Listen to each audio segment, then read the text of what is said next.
It's the weekend update edition of Main Street Sports Today, presented by the Tennessee Orthopedic Alliance of Columbia. I'm Maurice Patton, along with Wade Neely, as we come to you from the Lee Company studios of our respective residences. Wade is south of Columbia. I'm north of Columbia.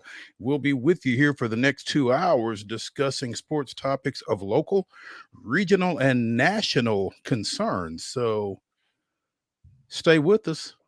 We're going to have fun. Hope you do as well. Wade, how's your Friday? Man, Friday's off to a pretty good start. You and I were discussing Mother Nature yet again is trying to, dampen the afternoon. But you know what? We're thriving. We're enjoying the Friday, man. It's good to be back with you guys and ready for a good show today and ready for hopefully a good weekend. Absolutely. Good show, as you mentioned. In our second hour, we're going to be speaking with VALAIR SHABILLA of Broadway Sports. Going to talk a little Nashville Soccer Club as they head into Saturday's matinee contest over at Geodis Park against Atlanta United, and they'll be down a couple of folks. We discussed it a little bit yesterday. We'll discuss it a little bit more in the second hour. In our next segment, we will check in with Jeff Him, the play-by-play voice of the Nashville Sounds. He is in Duval as the Sounds take on the Jumbo Shrimp of Jacksonville, continuing their series down there. So I'm looking forward to speaking with Jeff as we try to do every road series Friday with him. So a couple of great guests. We'll also be talking some Braves as they get ready for a 4-game wraparound weekend series with San Diego down at Truist. And Houston Astros, Wade, showing some signs of life all of a sudden. Yeah, they look halfway decent. I don't know if that says more about them or more about the competition they were playing. Hey, but hey, wins are wins, right? That's it. That's it. They all count the same. There's no asterisks next to them. So we'll see if they can get a few more as Milwaukee comes into Minute Maid Park this weekend. But we'll talk a little bit more about that later in the show. We have some local postseason college play, both baseball and softball, in progress and looming. We're going to talk a little bit about that. And the weekend update, we will touch on what we're looking forward to later this weekend as the Cats go up to Clarksville for a matchup. We don't have our alt football expert with us, but we'll try to talk a little UFL as they go into week 8 of their season. The Preakness is this weekend. We've managed to not mention that all week, but we probably should have. And the NBA playoffs are continuing, and there's some interesting stuff going on over there. So yeah, we will get into all of that again here over the next couple of hours. So stick with us. We are looking forward to doing so. And I guess, Wade, we should start before we go any further with yesterday's results and this weekend schedule on the rundown. This is the rundown. The Friday Rundown is brought to you by Chip Walters of Exit Realty, Bob Lamb and Associates. The Blue Raider Voice also wants to be your trusted advisor in real estate, so contact Chip at 615-542-1915 or visit his website at choosechip.net. That's Chip Walters, proud to support youth sports across Middle Tennessee. High school baseball results from Thursday. Beach with a 6-0 win over Lincoln County. Boyd Buchanan defeated Friendship Christian 7-2. Riverdale and Bradley Central split a pair down in Cleveland. The Warriors winning 8-0. The Bears winning 8-4. Collierville and Clarksville split a pair yesterday, with the Dragons winning 9-3 and the Wildcats winning 5-0. Christ Presbyterian bounced back from a loss on Wednesday to sweep Knoxville Catholic 9-6 and 12-2. Eagleville with a 17-0 win over Collinwood. Smith County edged East Nashville 0. Huntingdon with a 1-0 win over Summertown, also defeated Summertown 5-2, sweeping that series. Nolensville with a pair of wins 2-0 and 1-0 over Green Hill. It was Siegel 3, Cleveland 2. South Pittsburgh with a 6-4 win over East Robertson. Station Camp 12, Chester County 9, and White House Heritage takes a pair from Whites Creek, 17-0 and 22-0. Whew, big results there for Heritage. Softball scores. We just had one on the docket yesterday. We'll get into more softball in a moment. But last night it was Gordonsville defeating Joe Burns. 3-2 was your final score there. In men's soccer action last night, Hendersonville knocked off Beach 5-3. Station Camp picked up a 3-2 win versus MLK. It was Ravenwood 3, Brentwood 1. Harpeth was a 2-1 winner versus Westview. Liberty Creek defeats White House Heritage 2-1. As Mo mentioned, the Astros defeated the Athletics last night, 8-1. Good win for Houston there. The Sounds picked up a 5-2 win versus Jacksonville as that series continues. More on that in a moment. And in the WNBA last night, very lopsided score as the Liberty crushed the Indiana Fever. 102-66 was your tally. Yeah, points differential in the Fever's 2 losses to this point, 57. Baseball. This one should be going on as we speak, as Riverdale played at Bradley Central. That was a 1:00 start. I don't know if that was 1:00 Eastern or 1:00 Central, but regardless, they should be playing for sure. Softball, 5:00 first pitch. Smyrna is at Walker Valley. Again, I don't know if that's Eastern or Central. Sorry. 6:00. These are all Central Time starts. Hollow Rock Brewston is at Eagleville. Lexington travels up to Greenbrier. East Hamilton is at Stewart's Creek. That's a 6:30 start. No times available for Dixon County at Arlington, Macon County at Creekwood, Westmoreland at East Nashville, Lincoln County at Green Hill, Summertown at Huntingdon, Pearl-Cohn at Liberty Creek, Mount Juliet at Nolansville, or Joe Burns at Whitwell. On Sunday at 4:30, Cheatham County will play at Community. Boys soccer schedule. These games are all set to take place tomorrow. Saturday kickoffs for the following matchups. A couple of them we have times. We have more that we don't have start times for, but buckle up nevertheless. As Chattanooga Christian is set to play Father Ryan, and Laverne is set to visit Howard. Again, both of those contests are scheduled to take place at 6 p.m. Other games on the schedule: BGA at Boyd Buchanan. MLK will be at Chester County. CPA is at Christian Brothers. University School of Nashville taking on Grace Christian Knoxville. Cascade will be at Harpeth. Brentwood is at Hendersonville. It's Clarksville at Houston. Independence Academy at Liberty Creek. Innsworth will be at McCauley. MBA at MUS. Beach at Ravenwood. It'll be Walker Valley at Rockvale.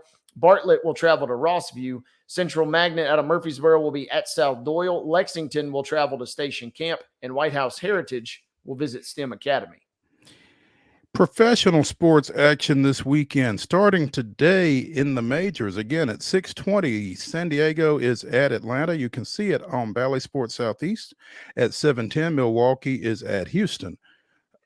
Tomorrow, 6:10 start for Milwaukee at Houston, 6:15 for San Diego at Atlanta, and that game is on Fox. Boo.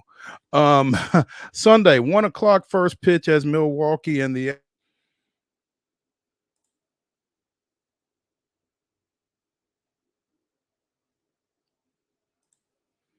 Jacksonville with a 6:05 start tonight, a 5:35 start tomorrow, and an afternoon game beginning at 1:05 on Sunday. In WNBA action this weekend, Washington travels to Connecticut today. That's a 6:30 tip. You can see it on Ion, followed at 8:30 on Ion by Seattle at Minnesota. On Saturday, you've got 4 games. Indiana is at the Liberty. That's a 12 noon tip on ABC, followed at 2:00 on ABC by the Sparks at the Aces. These last 2 games are on NBA TV. Chicago is at Dallas. That's a 7:00 start, followed by the Atlanta Dream at the Phoenix Mercury. And Sunday at 2, Seattle is at Washington. MLS action, as we mentioned, the Nashville Soccer Club will host Atlanta United. That's a 12:45 first touch. You can see it on Fox and on Apple TV. And that is your rundown.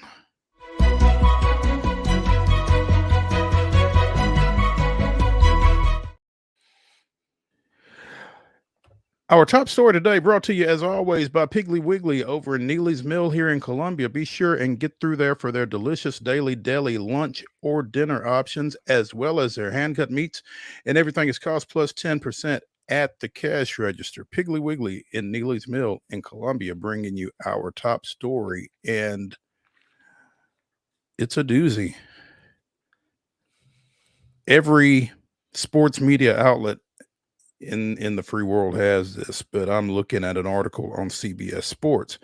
Scotty Scheffler arrested while trying to enter Valhalla release before round 2 of 2024 PGA Championship. The number 1 player in the world was detained outside the golf course Friday morning following a chaotic incident. So apparently there was a vehicular accident that involved a fatality near the golf course this morning, and as a result, traffic was predictably chaotic, for lack of a better word. Scotty Scheffler trying to get to the golf course apparently had some issues with some of Louisville's finest, eventually wound up being charged with assault of a police officer, third-degree criminal mischief, reckless driving, and disregarding traffic signals from an officer. Those look like they're in reverse order, maybe. But detained at 6 a.m. Eastern, booked around 7:30, released on his own recognizance at 8:40.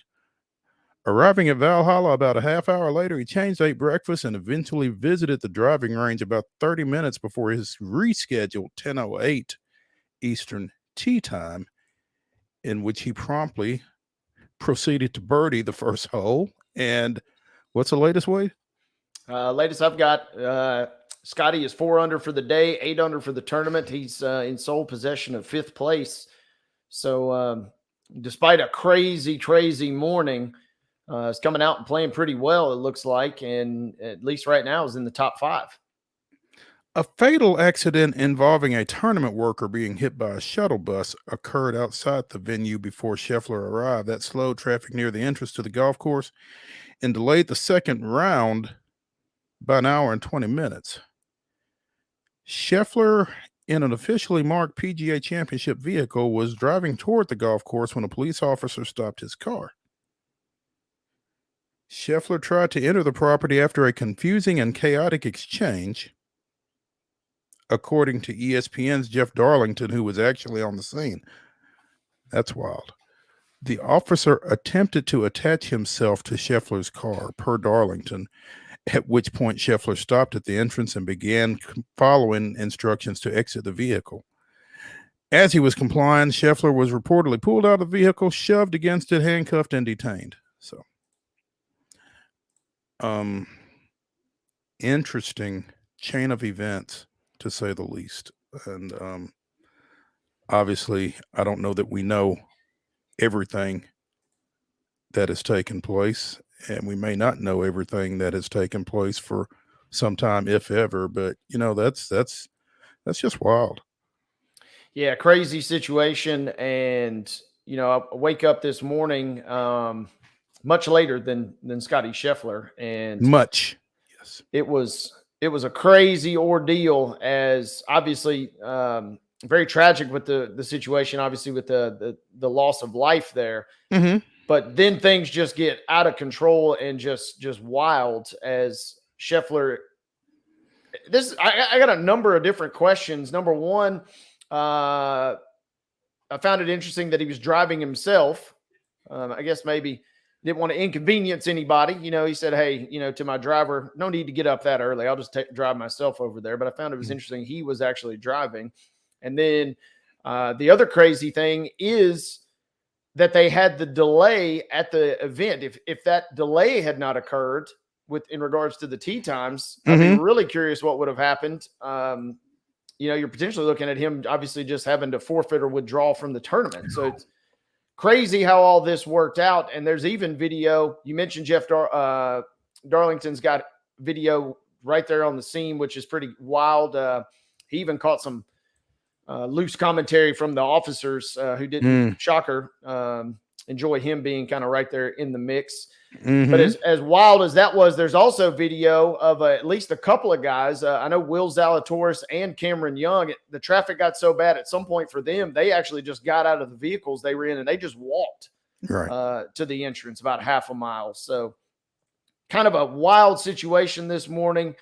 Obviously, I assume we're going to learn a little bit more as soon as Scotty gets done with his round, although his attorneys I love this line. Where did I see this on The Athletic here? His recently hired Louisville attorneys, obviously he just grabbed somebody in a pinch there. They're probably not going to release too much details, but his press conference is going to be wild as soon as he comes off the course here. And as we mentioned, playing well, comes out birdies number 1, bogeys number 2, but then also follows up with a birdie on 3. So he's dialed in today. He's 5 under for the day now. He just hit another birdie, so he's technically tied for second at the moment. He is the number 1 player in the world, and when he kind of gets dialed in, they say that he takes it even to a higher level. And then you think this would go one of 2 ways, and it clearly looks like it went the other way. A ticked off Scotty Scheffler is not to be trifled with, I suppose. Yeah, I mean, again, he, like you said, he's definitely dialed in. He's definitely focused. He's 5 under on the day. I am perplexed by this line in Jeff Darlington's tweet.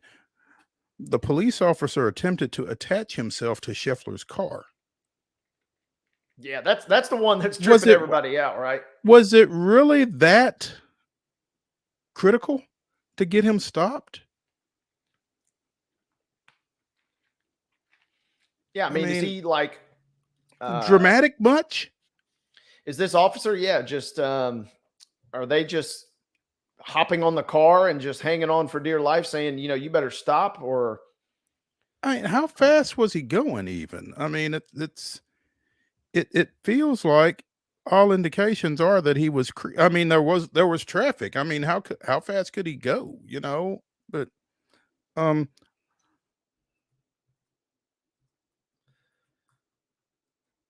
unusual to say the least.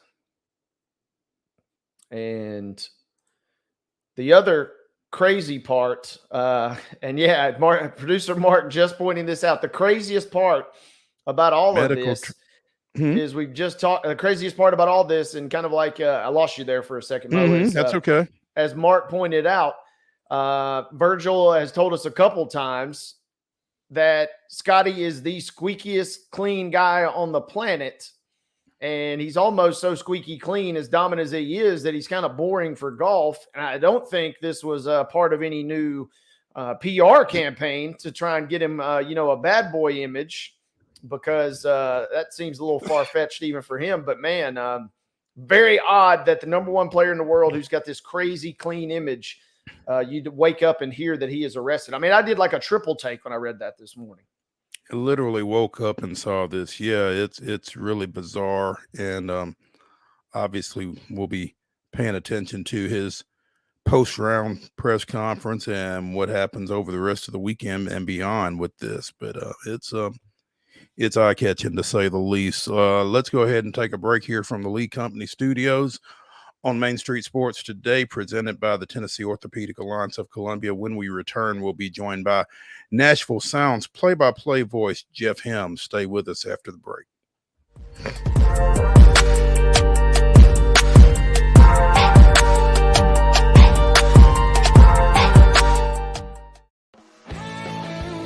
Bluegrass Auction Associates is hosting another real estate auction Saturday, June 8th at 10 a.m. in the beautiful Hickory Woods subdivision. This spacious estate offers numerous amenities, perfect for the homeowner or investor. Conveniently located in Davidson County, Tennessee at 221 Wild Grove Court. This is the sale you don't want to miss. Join Bluegrass and bid with confidence Saturday, June 8th at 10 a.m. Nashville Sounds Baseball is back in Hit City for the 2024 season. Spend your nights and weekends at the ballpark with weekly giveaways, fireworks shows, throwback deals, live music, and more. Top talent will take the field at First Horizon Park against the AAA Minnesota Twins, Baltimore Orioles, Atlanta Braves, St. Louis Cardinals, Cincinnati Reds, and more. Tickets start at just $10 and are available now at NashvilleSounds.com. We will see you in Hit City. Whether you're an athlete or a weekend warrior, when it comes to your performance, don't settle for anything less than excellence. We're proud to announce that Mid-Tennessee Bone and Joint Clinic is now Tennessee Orthopedic Alliance of Columbia, where we are redefining sports medicine and orthopedics. Tennessee Orthopedic Alliance's team of expert sports medicine physicians understands the unique demands of your body. TOA Columbia specializes in personalized orthopedic care, offering state-of-the-art treatments for everything from sports injuries to joint replacements. Learn more at toacolumbia.com. With Lee Company technology, the best handymen are hands-off. Lee Company techs have been using visual findings and other smart technology tools for years to add transparency and virtually take customers along. You see what we see, whether we're in a crawl space or on a roof. With Lee Company, technology helps us help you, no matter what's happening in the world or at your house.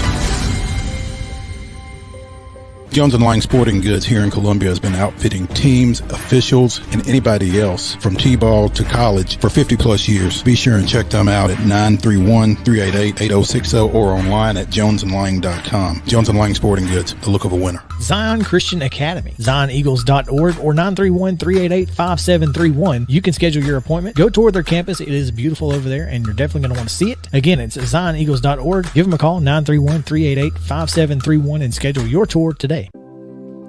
Custom Stone Handler supplies over 600 distributors and suppliers with quality stone products. Along with River Stone, we produce and distribute over 100 building, landscape, and other bulk products.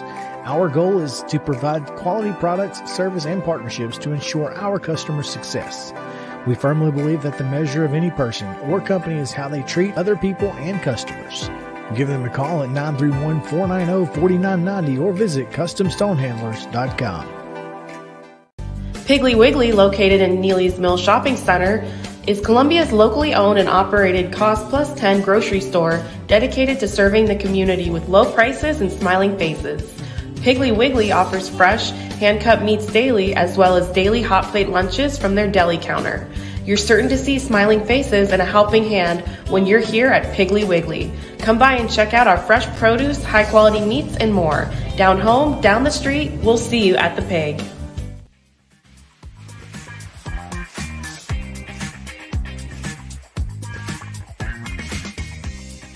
The Weekend Update continues here on Main Street Sports Today, presented by TOA of Columbia. I'm Maurice Patton, along with Wade Neely. We are coming to you from the Lee Company studios of our respective homes, and we are now joined by Nashville Sounds play-by-play voice, Jeff Hem, coming to us from Jacksonville.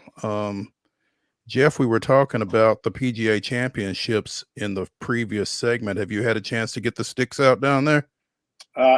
No golfing. That is a very scary proposition for me to be on a golf course. It would not go well. It's been a while since I've golfed, but I did get outside on a lovely day here in Jacksonville and got the body moving a little bit, got a little exercise, but it was not in the form of golf.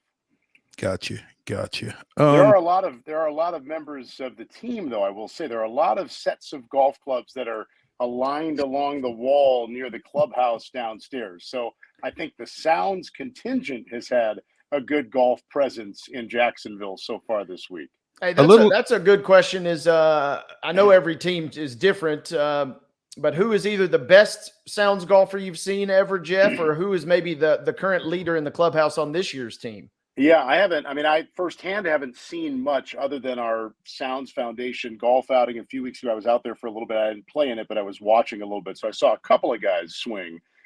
Hitting coach Al LaBeouf is a tremendous golfer. Our pitching coach, Jeremy Accardo, is a very avid golfer. Nick Bennett on the pitching staff, I'm told, is a phenomenal golfer. Former Louisville product. I actually need to ask Nick how much he's ever been around Valhalla in his college days. So there are a number of good golfers on the team. Those are a few. Aaron Ashby loves to play golf, and I think he's pretty good at it. Jansen Junk, I know last year, I don't know the course. I think it might have been a Middle Tennessee course, had a hole-in-one at one point. So we got some golfers on the team, and I'm proudly not one of them because I would drag the group down. I get that. I get that. So a little extra luggage on this road trip then, huh? 12 games, man. It's the only 12-game trip the team has this year. It's we've talked about, I think we talked about this last week. Like, there are so many benefits for everybody, I think, of the 6-game series. There's only one or maybe only a couple of potentially negative indirect byproducts, and I think the occasional 12-game trip is one of them, or a 12-game homestand from a front office standpoint. That's a bear to get through from a staff standpoint, and the Sounds have one of those, and this is the only 12-game trip. I think we had a couple last year. There's usually at least one. This year it's only one. But interestingly enough, the team is playing some of its best baseball on the year. Right now, they're 6-3 on this trip. It's never easy to win in Durham, even though that's not a great Durham team record-wise. They hit as well as anybody, and that's a hitter's ballpark. So the pitchers did well last week in a challenging setup. And this Jacksonville team, it's so much about when you get somebody. This Jacksonville team is just not very strong right now. I'm sure part of it is what's going on in Miami. They've taken some guys. The Marlins have had a ton of high-level pitching injuries, which then thins out the depth chart. So the Sounds are getting Jacksonville at a really good time. Now you still have to play the game, and the Sounds have had a good series so far. So 6-3 on the trip. A win tonight would guarantee a winning road trip. And if you're telling me you're going to have a winning record at the end of the 12-game road trip, you're taking that. You are taking that before they can take the opportunity to take the question away from you. So it's been a good trip so far. Absolutely. Was just getting ready to mention that 6-3 on this road trip. So the road has been pretty good to the Sounds. The 12-game trip notwithstanding, including last night's 5-2 victory at Jacksonville, which gets the Sounds to the 500 mark for the first time in almost a month since actually falling to 500 at 11-11 up at Louisville back on April 23rd. So again, stringing a few wins together and doing it in close fashion, surviving some games, looks like.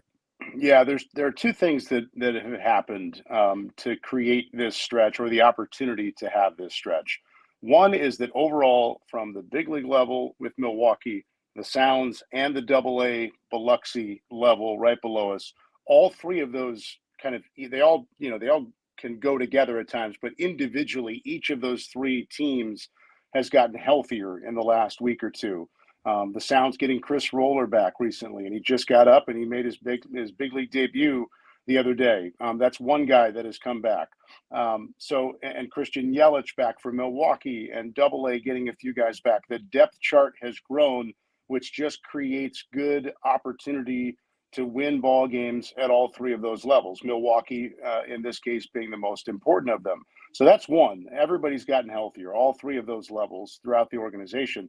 And then because of that, there's been greater ability to move some guys up to different levels. And the Sounds this week have added two players who've brought ingredients that the team had been lacking. Wes Clark hit his first AAA home run last night. Power is his biggest calling card. And he was one of the guys that was hurt earlier in the year at AA. Otherwise, he might have been here sooner. But he has jumped right into the middle of the lineup. Had a great series so far here in Jacksonville. Had a couple of hits in his first game. Homered last night. The Sounds have scored a pretty good amount of runs this year in terms of their run scoring ranking, but they're toward the bottom of the league in home runs. And they also play in a largely pitcher-friendly ballpark. So adding a power bat like Wes Clark has been very helpful already, and he hasn't even played a game yet at First Horizon Park. The other new addition is shortstop Freddie Zamora, who was a second-round pick a few years ago by the Brewers out of Miami. For years was a high-level prospect. He did not have great offensive numbers so far this year at AA, So he's sort of being tested in a sense of like, hey, show us you can reclaim a little bit of that, meaning the Brewers saying, show us. And Freddie, the Sounds have not had a true shortstop defensively so far this year, and he already has made some terrific plays on the middle of the infield. The Sounds have had a lot of guys who've played shortstop, but not many who are true shortstops. So the power of Clark and the defense from Zamora, and Freddie's also hit really well his first 3 games, but those 2 ingredients have been lifted for this ball club, and there haven't been a lot of weaknesses on this Sounds team other than the health, but those are 2 that have been improved by these additions. So it's having a good effect up and down the lineup and throughout the roster and the organization. Those components have led to a really good stretch here lately for the Sounds. Jeff, I got to ask you, I know we'll get into the more intricacies of the series and baseball, but you're in Jacksonville and you're taking on the Jumbo Shrimp. I just simply got to ask what the concession stand looks like and kind of what, if any, special amenities they have down there. Well, they're doing some renovating at the ballpark. They're changing one of the areas out in right field. I know they're making some different improvements that I think are supposed to be open for next year. I truthfully I really haven't explored the food portion of the ballpark too much because upstairs is where the press level is, and that's typically where the food is then provided for the schmoes like me.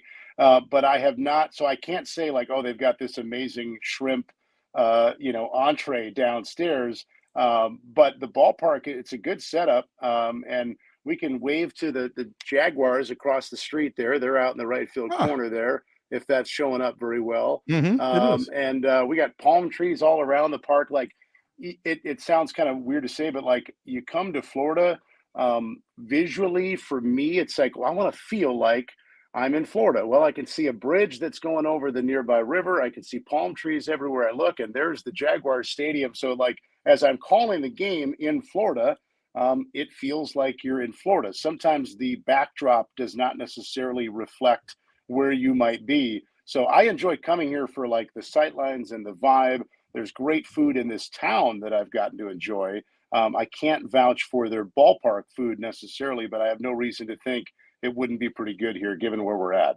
You know, that makes me wonder too. We've had a couple of the guys on the show in the last couple of weeks from, Minnesota all the way down to, Central America. And weather has kind of come up, especially during the early part of the season. Do the guys get extra kind of jazzed up, especially those that are maybe from either really colder or really warmer climates, knowing that you're going to get to go to a pretty reasonably warm location like Jacksonville? Yeah, I think they do. The other cool part of this, like Carlos Rodriguez starts tonight. He was born in Nicaragua, but around, I think he said age 9 or 10 is when his family moved to Miami. Miami's several hours away, but relatively speaking, when you look at the different places we go, it's not that far away. Carlos is going to have some family and friends in the stands getting to watch him pitch tonight. We were in Louisville a few weeks ago. Several guys are from Ohio or the Cincinnati area.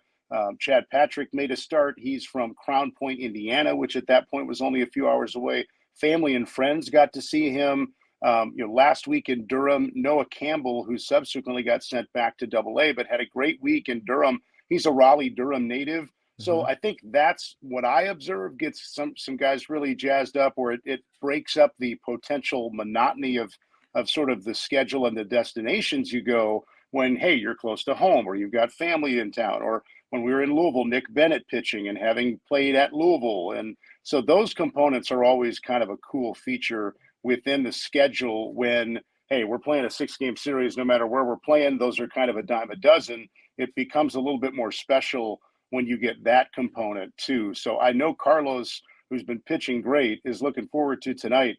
And part of that is that his family and some friends can easily drive up, whereas it's a little bit more challenging on some of the other spots we go. And if nothing else, gives you a little extra something to sprinkle into your broadcast throughout the course of the series, I imagine. No question about it. Absolutely. I mean, you're looking for those kind of cool tie-ins. I got Noah Campbell on the pregame show last weekend, and yeah, some of it is copy and paste. How's it feeling? How's your season going? But when he could talk about getting to see his dogs, I was like, all right, now we're going in a different direction on this interview. follow up on the dogs. And I said it on the air later. I said, you go into an interview having an idea of where it might go, but I literally said on the air, I didn't think we would talk about Noah Campbell's dogs when we started that interview. And so, like, those are kind of some of the fun connections you can make with these players when they're in a hometown or they've got their family and friends coming. And so that's a cool component. Whereas, no doubt, as the announcer, you're looking for those little angles and storylines to, and then when Campbell hit a huge home run in the Sunday game, it was a big moment for the sounds in the game, but it was an even bigger moment the way I could describe it on his behalf, because he told me he was at Durham Bulls Athletic Park for his 6th birthday. He had told me he got a BJ Upton autograph. Like, you're getting that kind of stuff, and you don't get that unless you do a little bit of homework to figure out what might be connecting a guy to a certain spot that we go on the road. That stuff is gold as a broadcaster. Absolutely. Jeff Hem, the radio voice of the Nashville Sounds, joining us here on Main Street Sports Today, presented by TOA of Columbia. Jeff,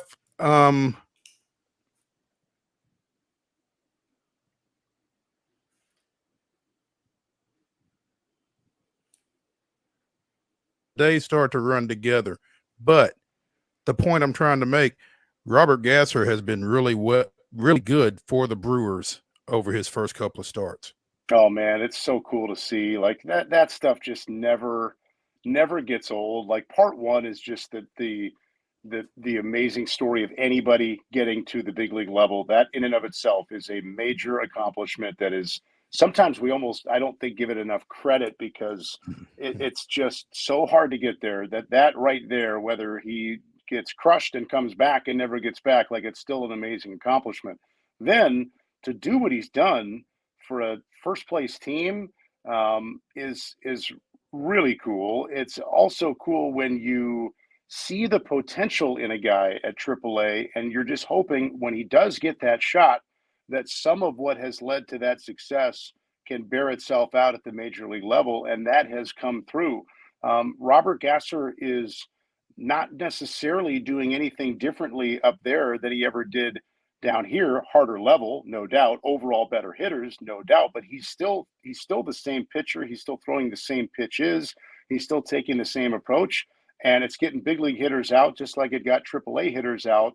So that part is really cool. And there has to be a psychological trickle down benefit to other players who are at AAA when they see a guy go up and they're like, oh, okay, I knew he was good. His stuff is playing up there. Maybe I can do that. And they believe that, but this game is filled with self-doubt. So when they can answer that self-doubt of like, hey, I've seen him do it down here, he's doing it up there. When I get my chance, there's no reason to think I can't do that. It's just a win on so many levels, and those never get old. And I don't think we're going to see Robert Gasser in a Sounds uniform anytime soon. It doesn't sound like. He got the start Wednesday against Pittsburgh, went 5 innings, scattered 6 hits, allowed 1 earned run, walked 1, struck out a pair. The Brewers won 10-2. That was that his second or his third start? He said 2. That was 2. Okay, that was his second start. Okay, so he's won both his starts, and he's got a 0.82 ERA. I think you're right. I don't think we're going to see him in First Horizon anytime soon, and that's what you want. Yeah, I mean, I say this all the time. It's a really weird way to say it, and if you are only focused on like the Nashville level, it's going to sound like insincere. But these guys don't want to be Sounds. They love Nashville. They love our ballpark. Trust me, if you could be at AAA, you want to be in Nashville. They say that all the time. They love everything that the Sounds are and what the ballpark and city and the atmosphere and the vibe, they love it all. But they're also this close to the next level, and the next level is the pinnacle. So whenever they leave, we always sort of say like, hey, hope I never see you again. And you mean it from the standpoint of wanting them to do well at the big league level, even though you like them as people and you realize that they don't dislike being at AAA, but the carrot being dangled is so close when you get to that level. So I hope we never see Robert Gasser again, even though I really like Robert Gasser. And I think when you think of what's at stake, people understand what you mean when you say that. Absolutely. And to that end, one of the highlights last night, Joey Weimer is down on a rehab assignment and had a single in 4 at bats, I guess. Yeah, he let's see, he had 4 at bats, and then after the 4th one, he came out defensively. He scored from first on an extra base hit too, which is a good test for his knee. Let's see, 3 at bats, 1 for 3 Okay. last night.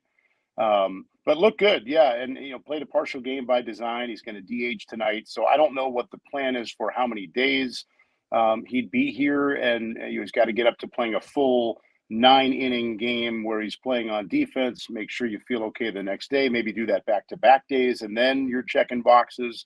And we'll see what that means from a roster standpoint. But again, like you talk about that depth chart, you get him back. Then all of a sudden somebody might have to come back down, but that also just means the depth chart is greater. So getting Joey back, whether he's activated and optioned or activated and stays up there, is a win for the Brewers and the Sounds, and that's trending in the right direction right now. Absolutely. Jeff Hem of the Nashville Sounds joining us here on Main Street Sports today. They finish up their series at Jacksonville, 6:05 tonight? Yeah, 6:05 tonight, 5:35 tomorrow, and then 1:05 on Sunday. And then finally, we're back in our friendly confines. And then you guys come home to take on Charlotte Tuesday. Yeah, Charlotte comes in, 6-game homestand. A lot going on with the promotional calendar. I think there's 5 different theme nights coming up. Fireworks, the Tail Wagon Tuesdays. It's going to be a fun weekend. Our first Copa de la Diversión game is next Sunday, where the Sounds will play as the Guitars, the Vihuelas. So that gets ramped up. So we'll see some special jerseys and fun going on in the ballpark with the atmosphere and the music and just the vibe there. It's going to be a fun weekend. And gosh, then we're already into June, which is just wild to say. It really is. Jeff, we appreciate it. Look forward to catching up with you again soon. And we still need to revisit that perfect game deal that we talked about last week, because we do.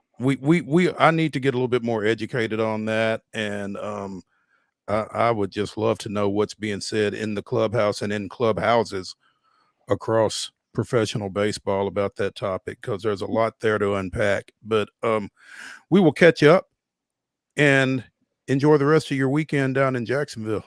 Sounds great. See you guys. Thank you, Jeff. When we come back here on Main Street Sports Today, presented by TOA of Columbia, we will talk a little bit more baseball of the major league.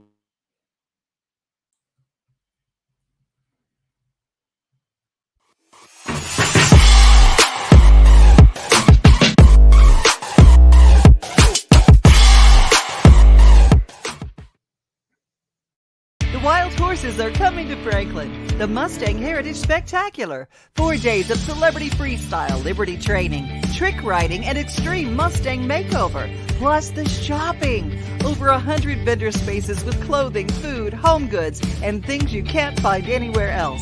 All that and celebrity signings at a music stage too.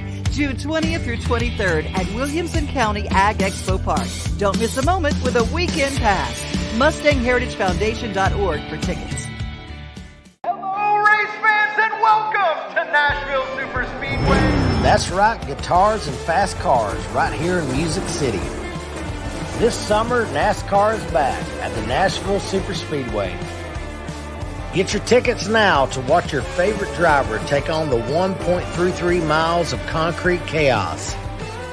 Visit NashvilleSuperspeedway.com to lock in your spot June 28th through the 30th for the Ally 400 race weekend. Whether you're an athlete or a weekend warrior, when it comes to your performance, don't settle for anything less than excellence. We're proud to announce that Mid-Tennessee Bone and Joint Clinic is now Tennessee Orthopedic Alliance of Columbia, where we are redefining sports medicine and orthopedics. Tennessee Orthopedic Alliance's team of expert sports medicine physicians understands the unique demands of your body. TOA Columbia specializes in personalized orthopedic care, offering state-of-the-art treatments for everything from sports injuries to joint replacements. Learn more at toacolumbia.com.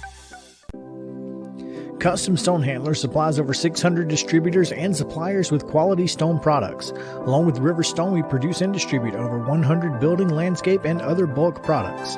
Our goal is to provide quality products, service, and partnerships to ensure our customers' success. We firmly believe that the measure of any person or company is how they treat other people and customers.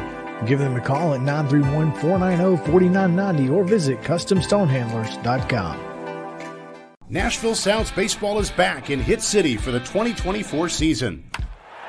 Spend your nights and weekends at the ballpark with weekly giveaways, fireworks shows, throwback deals, live music, and more. Top talent will take the field at First Horizon Park against the AAA Minnesota Twins, Baltimore Orioles, Atlanta Braves, St. Louis Cardinals, Cincinnati Reds, and more. Tickets start at just $10 and are available now at NashvilleSounds.com. We will see you in Hit City. With Lee Company technology, the best handymen are hands-off. Lee Company techs have been using visual findings and other smart technology tools for years to add transparency and virtually take customers along. You see what we see, whether we're in a crawl space or on a roof. With Lee Company, technology helps us help you, no matter what's happening in the world or at your house. We thrive under the lights. A city of performers, putting on one heck of a show. Headlining night after night. Welcome to Smashville.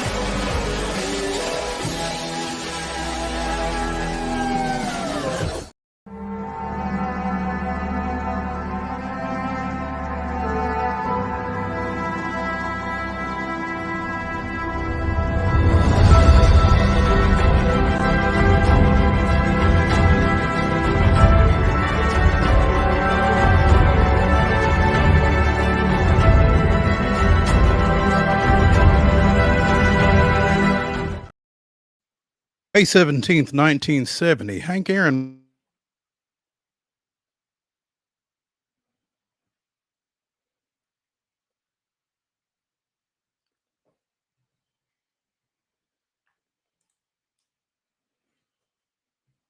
$3,000th of his career, making him the first player in Major League history to reach both 3,000 hits and 500 home runs. His and the third was his 570th. That was this day in Braves history. 3,000 hits, 500 home runs. That's solid. Pretty dang sharp, my friend. The stat that has always boggled my mind every time I've heard it referring to Hank Aaron is if you took away every one of his 755 home runs, he would still have more than 3,000 hits. Yeah, now that will blow your mind. Yeah, that's I don't know if there is another, lifetime stat in sports that quite compares to that, but that gets my attention every time I hear it. Braves again open a 4-game series tonight against visiting San Diego. The Padres have Matt Walker.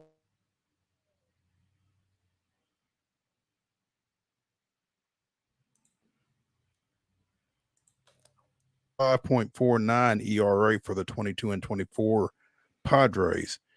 Braves coming in at 26-14, and they've got Max Fried going 3-1 with a 3.57 as they try to put the taste of that 7-1 loss to the Cubs out of their mouths. They continue the series at 6:15 tomorrow, 6:10 on Sunday, and they've got a breakfast with the Braves. I guess it's 12:20 Atlanta time, 11:20 here on Monday to close that one out. So, and I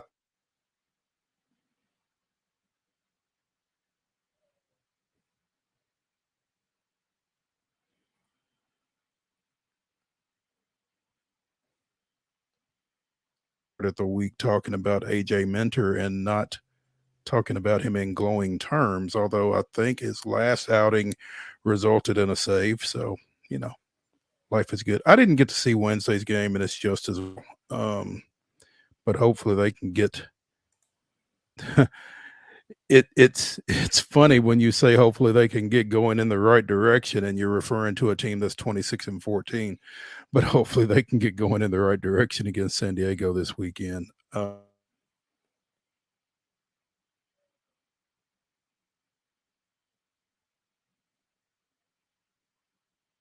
They open a series against Milwaukee tonight. Freddie Peralta going for the Brewers, Hunter Brown going for the Astros.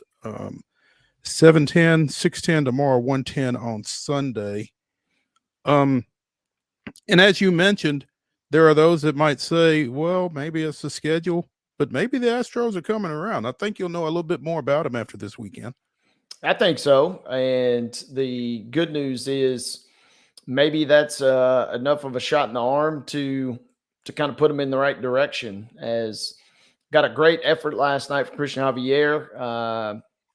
What did he end up with? 9 or 10 strikeouts. Like he was dealing. And yeah, it's Oakland, but this is a team that couldn't afford to be beggars and choosers in terms of who they got wins against. So maybe get some wins there. You get a throwback NL Central rivalry coming to town here when Milwaukee arrives. So I'm looking forward to hopefully some more positive vibes. It'd be nice if Houston can put something together. Milwaukee's tied with Atlanta with those 26 wins. So it would be a nice little test for Houston if they could pull off a couple dubs at home, maybe versus Milwaukee this weekend. Javier with 8 strikeouts in 6 innings, and Sean Dubin with the 3-inning save there. So nice work when you only have to dip into the bullpen once, and obviously the offense had a lot to do with that with the 8-1 victory there. So again, Astros showing some signs of life, creeping to within 6 games of 500 at 19-25 at this point. And Bregman last night 2 for 4 with a run scored. So you like to see that.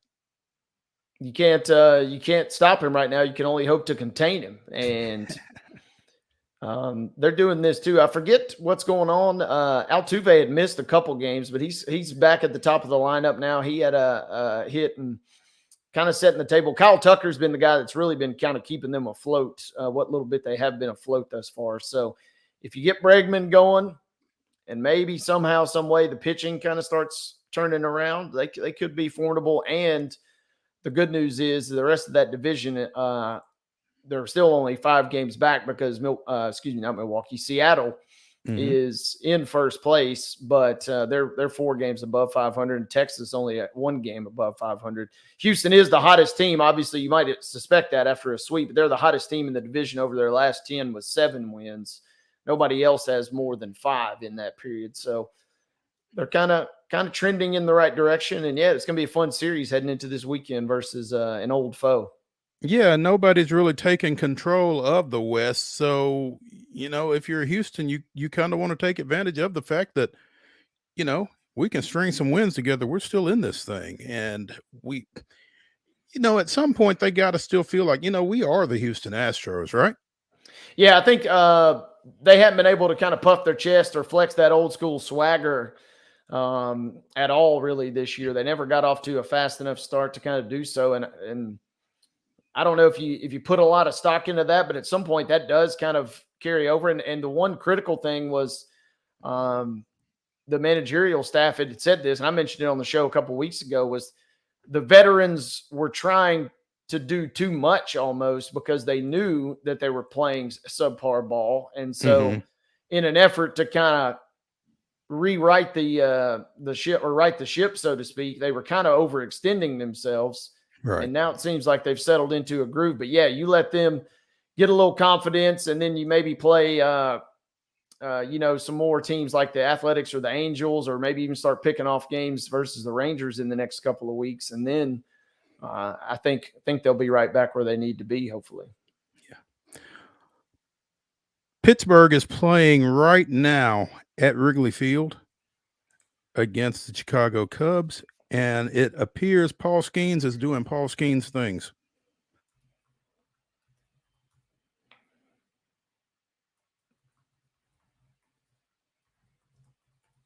And it's intriguing to me in that he made his first start Saturday against the Cubs at PNC, and 5 days later they hook up again, and this is the result that you've gotten, because you would think that the Cubs would have kind of benefited from having just seen him a few days back.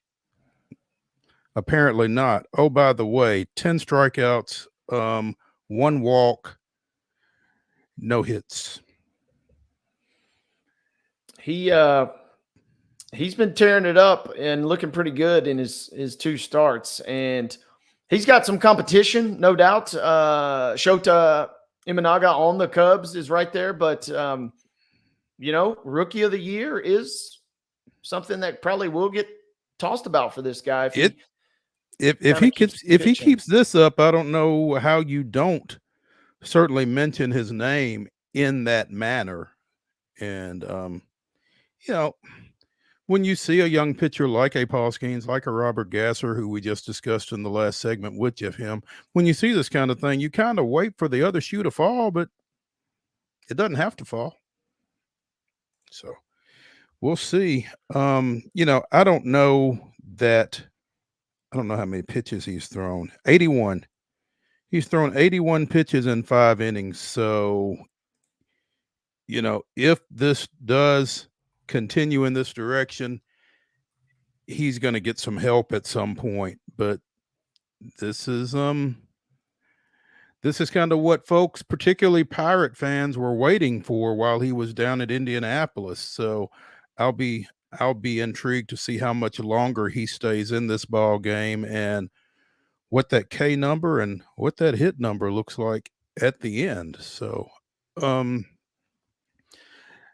Wade, speaking of young talent, stop me if you've heard this name before. Ellie De La Cruz. Exactly. Stole 4 bases last night against LA in a 7-2 Reds victory. Ellie De La Cruz in 44 games has stolen 30 bases on 35 attempts. Now, those are numbers that if you project them out over the entire season, I think the number that I saw was 110. Now, does he continue to run like this? Do teams continue to not be able to defend him any better on the base paths than this? I don't know, but and I said it last year before the Braves played him. I said it when the Braves played him. This kid is worth the price of admission. I mean, if there's a 5-tool guy in Major League Baseball right now, this is it. So much fun to watch, unless he's playing your team. Of course, yeah, that's the caveat, right? He's electric. Obviously, I'm not blowing anybody's mind when I say this, but the craziest part is you got to get on base 4 times to steal 4 bases, pretty much. Something to that. Although you can nab a couple, I suppose, in one go. This is the wild part too. Ricky Henderson's got 130 back in '82. He got caught 42 times that year, and nobody has really even attempted 130 since then. So it will be interesting because obviously they brought him up, middle of the way last year, and he obviously stole the show and kind of burst on the scene literally in a huge way. And then you're wondering what he might do with a full season at his disposal. And if you remember, Cincinnati was kind of in the mix for quite a bit last year. And so that will be interesting to see if his game kind of changes a little bit as Cincinnati, they're sitting there 6 games under 500, but the Brewers, as we've discussed, are playing so well. They may not have a real shot to compete for the division. But if the games start getting pretty meaningful, what does this game look like then? Does he change anything? Do they get more aggressive with him? Do they get less aggressive with him? But for now, he is electric, and he's pretty much must-see TV, especially, obviously, if they're playing your squad. I think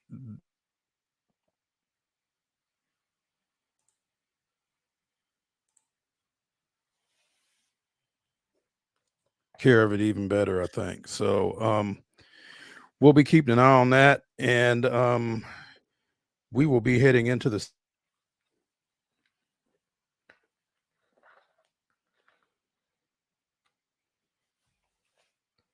break.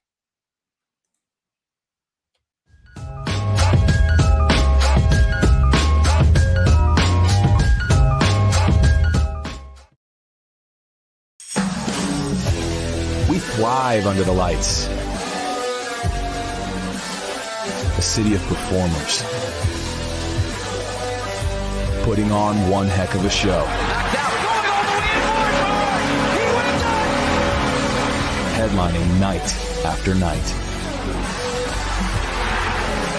Welcome to Smashville.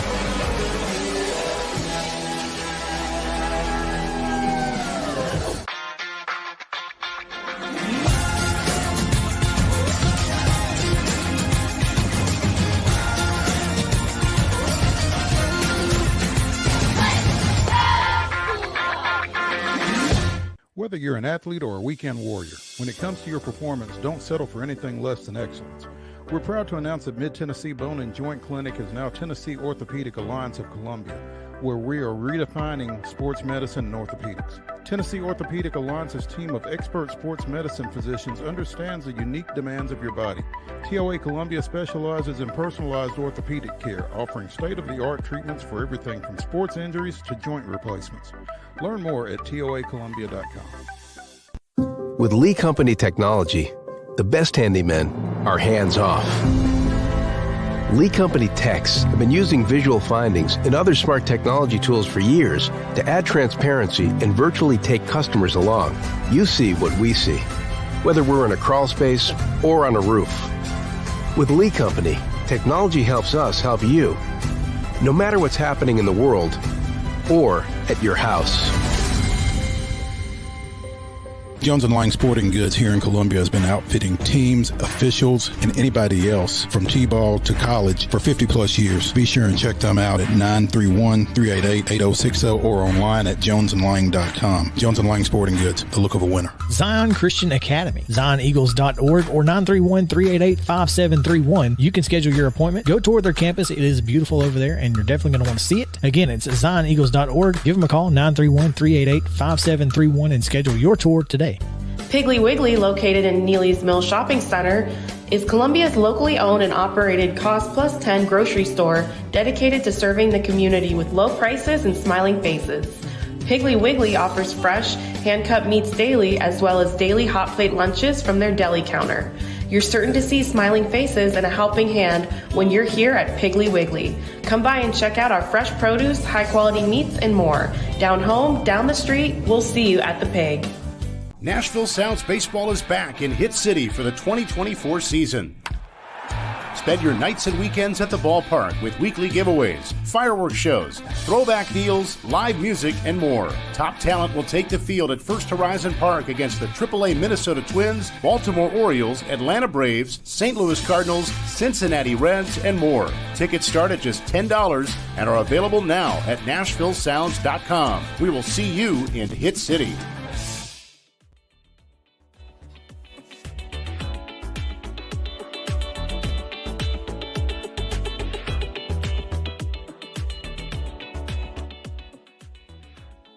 We are back for the second hour of the weekend update here on Main Street Sports Today, presented by the Tennessee Orthopedic Alliance of Columbia. I'm Maurice Patton, along with Wade Neely. Wade is fully connected. I have been less so, apparently, so hopefully we have tended to some technical difficulties, and I should be good to go the rest of the way. A little iffy-wiffy here, as it were, but Wade, let's catch up on some college softball and baseball. We've talked a little bit about Trevecca's postseason run here on these same airwaves over the last bit. Will they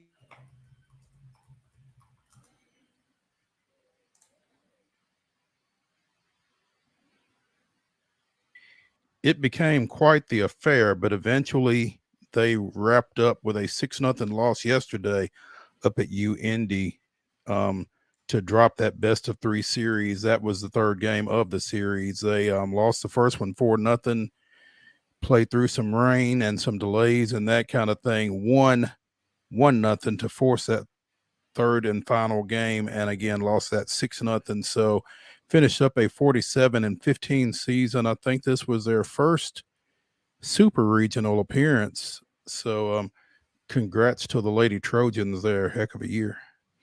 Yeah, good run and wild results, honestly. 4-0, 1-0, 6-0. The games were seemingly tightly contested. Obviously, you were hoping to get a dub, but yeah, fantastic season, and you finished just shy of making that really, really special run. But getting to super regionals obviously is nothing to hang your head about. Not at all. Baseball kind of picking up where softball left off after winning the Great Midwest Athletic Conference Tournament Championship. The Trojans have gone into NCAA Division II Midwest Region play, and as I said, picking up where softball left off, they opened with a 16-4 victory over the host, Indy Greyhounds, and earned themselves a day off. Apparently, with that, they are scheduled to play tomorrow at 1 o'clock against Maryville University. I think that's Maryville of Missouri, not to be confused with Maryville College over in Maryville. So 4-team region up there, along with Trevecca, Maryville, and U of Indy. You've also got Regis University up there. So interesting setup there. If I'm reading that right, I'm not, maybe I'm not. Anyway, Trevecca baseball continues Midwest Regional play this weekend, so we'll be keeping an eye on that. With this being the final weekend of Division I baseball regular season play before most of these conferences start their conference tournaments next week, kind of keeping an eye on some final standings and that kind of thing. And Middle Tennessee trying to qualify for the 8-team Conference USA field. They dropped a pretty significant loss yesterday to visiting Dallas Baptist. Don't have that score right in front of me. I think it was 15-1. Not great for the Blue Raiders. But as Chip told us earlier in the week, MTSU's magic number is 1 for qualifying for the Conference USA tournaments. So as soon as I saw that they had lost yesterday to Dallas Baptist, well, my first question was, well, what did Jacksonville State do? Well, Jacksonville State didn't do anything because they got rained out at Sam Houston, and so they are playing a doubleheader today. And again, any combination of 1 MTSU win or 1 Jacksonville State loss qualifies MTSU as the final team in the Conference USA tournament next week. And that's the thing. You just get into the dance, however you got to get in. And baseball is a wild and weird enough sport that if you get into the conference tournament, no matter, we see it every year, no matter how dominant a team looks, it is not a guarantee that they're going to win either their conference tournament, or their regional, or even a super regional. So get into the dance and then see what happens. I mean, MTSU threw a no-hitter earlier this season. So, I mean, they have the capability to put up some games where they scored a lot of runs. So if you can get in, maybe make some magic happen, and who knows what happens over the course of that conference tournament there at that point. Give yourself a chance. You know? So in SEC play, Tennessee opened with a 9-3 win against South Carolina last night, and Vanderbilt fell 10-5 at Kentucky as the Commodores try to improve their resume heading into Hoover next weekend. I think that field is already set. All 12 teams are set, and everybody is in except Auburn and Missouri. So we will be keeping an eye on Hoover next week and how the rest of this weekend wraps up. Again, UT and South Carolina will play again tonight and tomorrow to wrap it up. Vanderbilt continues its series in Lexington tonight and tomorrow. And we've got NCAA Division I softball going on. I was watching a little bit of Florida Gulf Coast in Florida earlier today. Florida was winning that one 2-0 late And I'm trying to find some scores here as we speak. And I'm not seeing it. Anyway, we've got a boatload of college softball tournament play going on today and tomorrow. We'll have first round action all day today at the 16 various sites, I think. So, and again, you said Florida did defeat Gulf Coast. Did they? 6-0. Ooh. I'm keeping tabs on the Lady Wolverines, as it were. Michigan's playing Kentucky. They're out in the Stillwater Regional after they won the Big Ten tournament. Tennessee is up on Dayton 2-0. That game's in the 5th inning. And Auburn's in the closest game of them all, 6-4 versus UCF down in Tallahassee.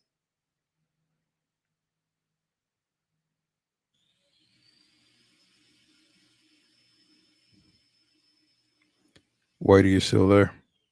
Still there. And I was getting ready to tell you, I can also tell you guys, Texas is scoreless versus Siena. Number 1, Texas is in a dogfight versus Siena. Nobody has scored yet, but that's only because that game is still in the top of the first. So now middle of the first. So now the scoring can begin. Texas presumably will run to victory there. A little tease there. Let's see. Let's see. Georgia up on UNC Wilmington, and that game's down in Athens, and then in Lafayette it's Baylor 1, Ole Miss 0.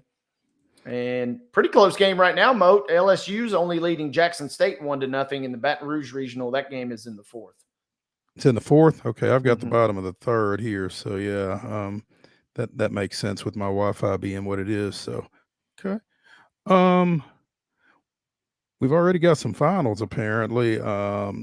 Southern Illinois beat Cal 5-4. Wouldn't have exactly expected that, I don't think. But South Carolina with a 2-1 win over Utah. Did you go through these? The only one was Georgia, or excuse me, Florida, who defeated Gulf Coast. Okay. So, that Southern Illinois is a little bit of a surprise. You would not have expected that. Name recognition. And the game that's in progress, Southeast Louisiana is currently leading Clemson 6-2. Speaking of household names, that exactly. Yeah, we talked a little bit about Clemson and Duke with Marion Angus Combs when we had her on a couple of weeks ago. Those are two relatively new programs out of the Atlantic Coast Conference, and they've had a lot of success. So yeah, again, that's not necessarily what you would have expected to see out of Clemson at this point, trailing against Southeast Louisiana, and that's deep. We're into the top of the 7th on that one. And we mentioned Tennessee was up on Dayton 2-0 in their game, but in that same regional earlier today, it was Virginia defeating Miami, Ohio 7-0. So Tennessee hoping to join Virginia in the win column there as they continue to progress up there in Knoxville.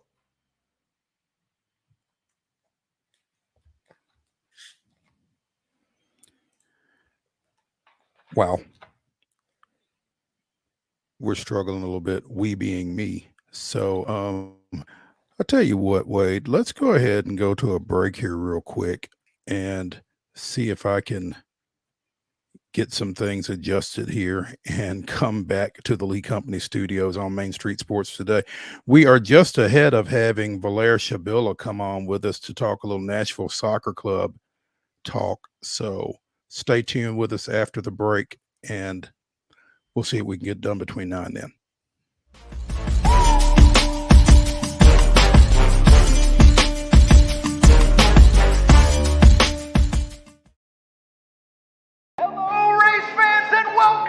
Nashville Super Speedway. That's right, guitars and fast cars right here in Music City. This summer, NASCAR is back at the Nashville Super Speedway. Get your tickets now to watch your favorite driver take on the 1.33 miles of concrete chaos. Visit NashvilleSuperspeedway.com to lock in your spot June 28th through the 30th for the Ally 400 race weekend. With Lee Company technology, the best handymen are hands off. Lee Company techs have been using visual findings and other smart technology tools for years to add transparency and virtually take customers along. You see what we see, whether we're in a crawl space or on a roof. With Lee Company, technology helps us help you, no matter what's happening in the world or at your house. Piggly Wiggly, located in Neely's Mill Shopping Center, is Columbia's locally owned and operated Cost Plus 10 grocery store dedicated to serving the community with low prices and smiling faces. Piggly Wiggly offers fresh, hand-cut meats daily as well as daily hot plate lunches from their deli counter. You're certain to see smiling faces and a helping hand when you're here at Piggly Wiggly. Come by and check out our fresh produce, high-quality meats, and more. Down home, down the street, we'll see you at the Pig. Whether you're an athlete or a weekend warrior, when it comes to your performance, don't settle for anything less than excellence. We're proud to announce that Mid-Tennessee Bone and Joint Clinic is now Tennessee Orthopedic Alliance of Columbia, where we are redefining sports medicine and orthopedics. Tennessee Orthopedic Alliance's team of expert sports medicine physicians understands the unique demands of your body. TOA Columbia specializes in personalized orthopedic care, offering state-of-the-art treatments for everything from sports injuries to joint replacements. Learn more at toacolumbia.com. Custom Stone Handler supplies over 600 distributors and suppliers with quality stone products. Along with River Stone, we produce and distribute over 100 building, landscape, and other bulk products. Our goal is to provide quality products, service, and partnerships to ensure our customers' success. We firmly believe that the measure of any person or company is how they treat other people and customers. Give them a call at 931-490-4990 or visit CustomStonehandlers.com.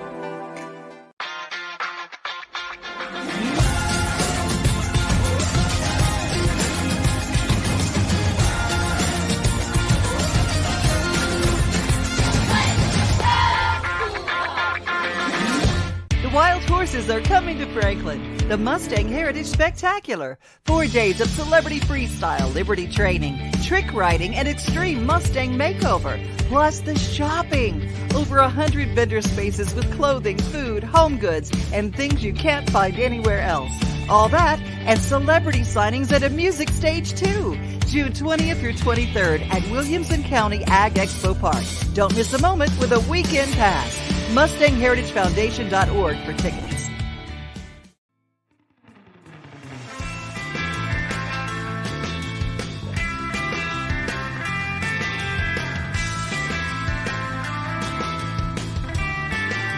Third time's the charm?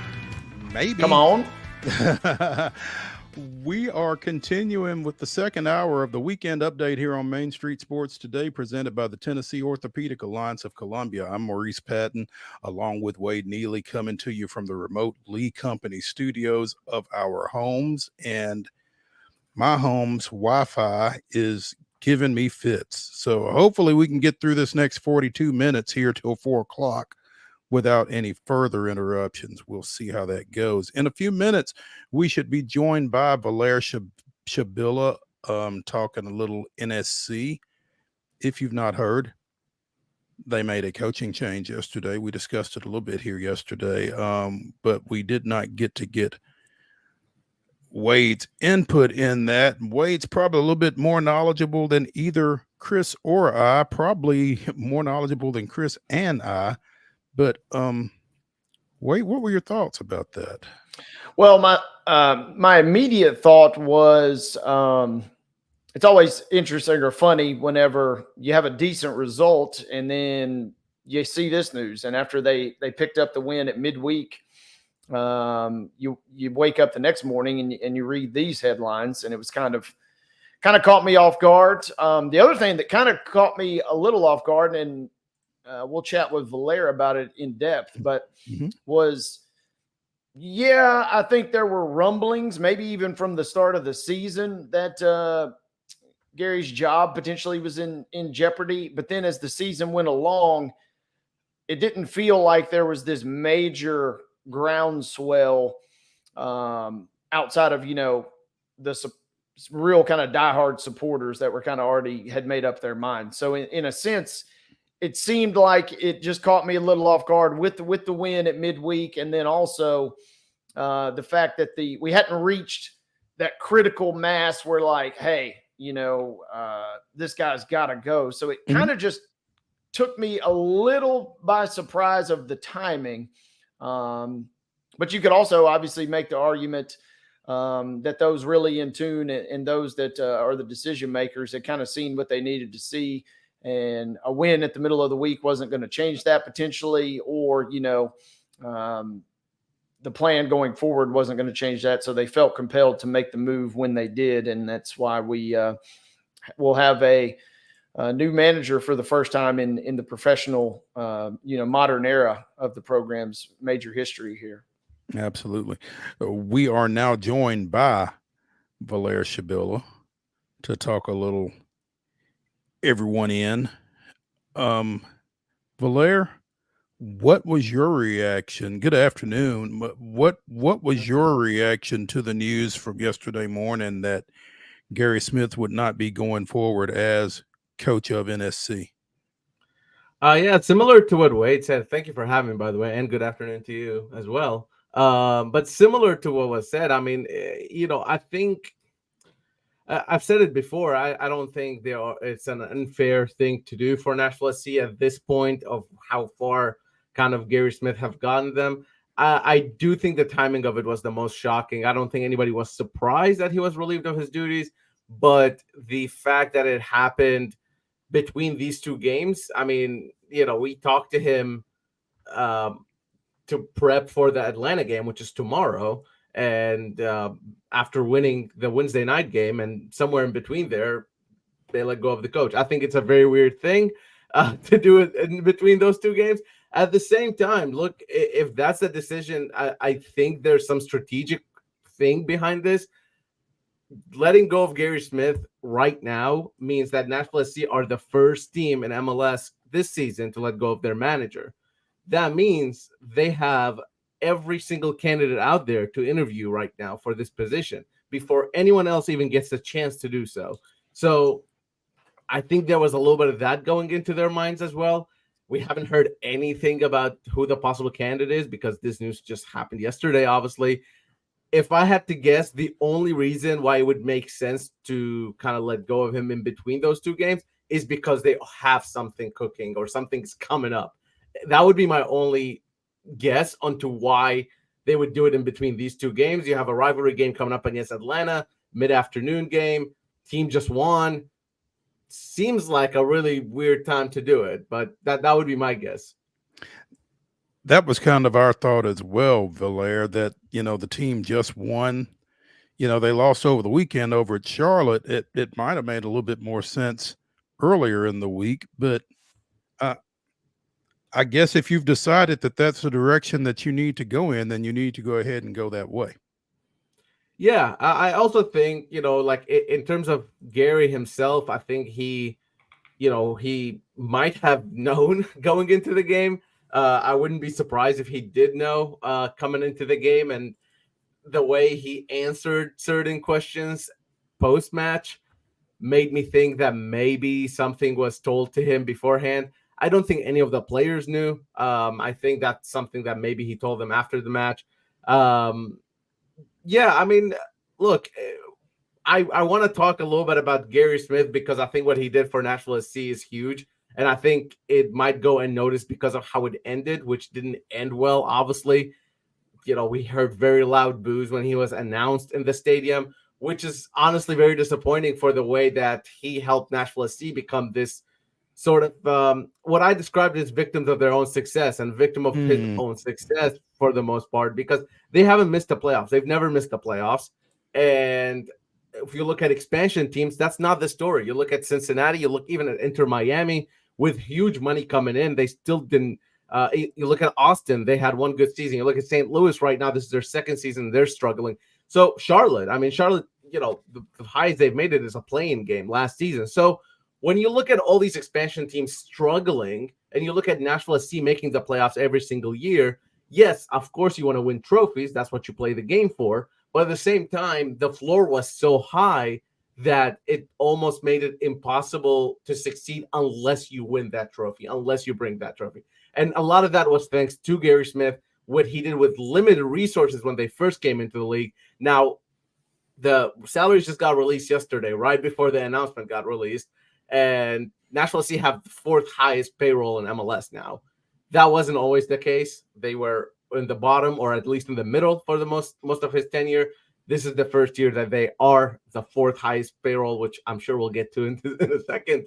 But he hadn't always had these resources, and without those resources, he still took this team to consecutive playoffs, both in USL and MLS, and I think did a great job with what he was given, honestly. So that said, then Valair, is this a more money, more problems? Is this a Biggie Small situation here? Yeah, I think so. I think it's not about necessarily more money, more problems, but maybe I think this is the biggest indicator that spending doesn't mean much in this league. I think spending wisely means a lot more than spending in this league. One of the best teams over the last 5 years in MLS is Philadelphia Union. I don't think they've cracked top 10 in salaries this whole time. You'll look at even somebody like LAFC spending less than Nashville SC, and they are, now they have some signings that probably will put them right around Nashville SC coming up. But the point is, what I heard from fans every single time these salaries were released were people telling me that if Nashville SC isn't spending enough, Nashville SC isn't spending enough. And my sort of way of looking at it is that it's not really about the spending, it's about how and what that money is going towards, right? So right now what we saw is, yes, Nashville SC have spent this much money, and guess what? The success doesn't just come with spending. It's a lot more, and that's the other part about Gary Smith, is that he's part of this puzzle, right? There's a general manager, Mike Jacobs, there is a CEO in Ian Ayre, and there's an owner in John Ingram. Those three we rarely ever hear from, because Gary Smith is the one we hear from every week. Gary Smith's name is being announced in the stadium. He hears the boos. He faces the music from us, the media, and even the fans. So I'm interested to see what comes out of what these other people have to say, because their decisions is, in many ways, is almost as important, if not more important, than Gary Smith, because they're the ones who hired Gary Smith, right? So I think there's been a little bit of maybe, this is, I guess, people are willing to give them benefit of the doubt, depending on what hire and what they do past this, because they've never been in this position of hiring a new manager. But in terms of spending, if I'm the owner and I'm looking at this report and I'm saying, I gave you all this money, you have the 4th highest salary in MLS, my first question is, where's my trophy, right? Like, where is so I think it trickles down way further than just Gary Smith, and I think that's maybe the first piece of the puzzle that they will have to figure out going forward. Absolutely. And Valair, you tweeted yesterday, kind of if you read some tea leaves, or you kind of insinuated a little bit, obviously this was a big situation, and Gary's kind of last words were really kind of thanking the players and supporting the players. And I agree with you. You obviously way more so than me, but the few matches I've been able to go up there and cover, he's been fantastic to work with from a media standpoint. And so in that sense, you are sad to see him go. But kind of it always seemed to come back to this word that we spoke about on this show a couple of weeks ago.